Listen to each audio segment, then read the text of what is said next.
Halo teman-teman, saya Vina Arantika Purbasari dari Prodi D3 Kebidanan semester 1. Di sini saya akan memaparkan materi tentang sistem syaraf manusia. Nah, di sini ada pengertian sistem syaraf. Sistem syaraf itu adalah kumpulan jaringan yang berfungsi untuk mengordinasikan seluruh aktivitas tubuh.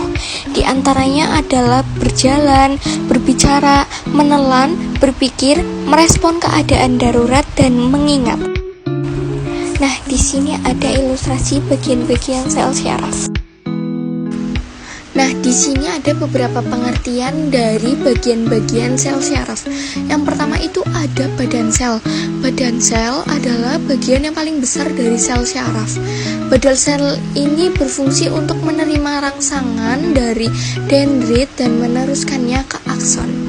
Kemudian yang kedua ada dendrit. Dendrit itu serabut sel syaraf yang pendek dan bercabang. Dendrit ini berfungsi untuk menerima dan mengantarkan rangsangan ke badan sel. Lalu ada akson atau neurit.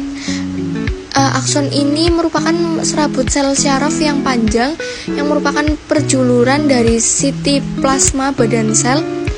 Di dalam neurit atau akson terdapat selaput myelin, sel Schwann, nodus Rentschler.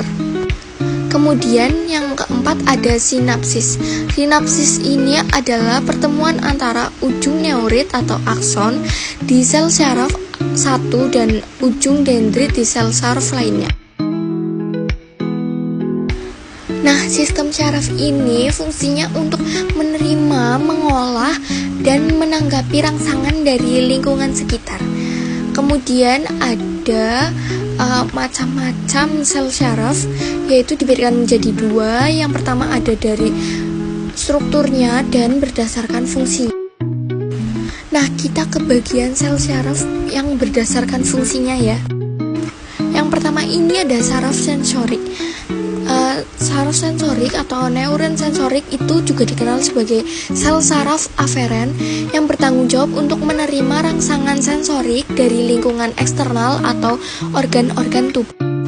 Kemudian ada saraf motorik. Saraf motorik ini merupakan kumpulan saraf di otak, tulang belakang, dan jaringan otot yang mengatur fungsi pergerakan otot tubuh. Nah, kemudian yang ketiga, berdasarkan fungsi ada neuron interneuron atau neuron penghubung.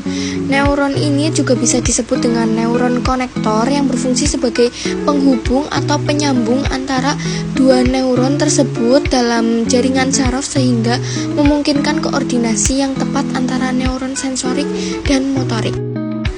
Nah, sekarang kita ke klasifikasi sel syaraf berdasarkan struktur. Yang pertama ada neuron multipolar. Neuron ini adalah neuron yang memiliki banyak tonjolan yang keluar dari badan sel. Kemudian yang kedua ada neuron bipolar. Neuron bipolar memiliki dua tonjolan keluar dari badan sel, yaitu yang satu sebagai dendrit dan yang satunya sebagai akson. Lalu di sini ada mekanisme gerak atau ilustrasi dari mekanisme gerak.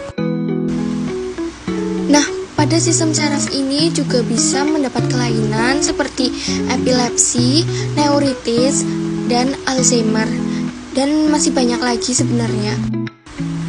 Kemudian saya ada cara pencegahan syaraf agar tetap syarafnya sehat.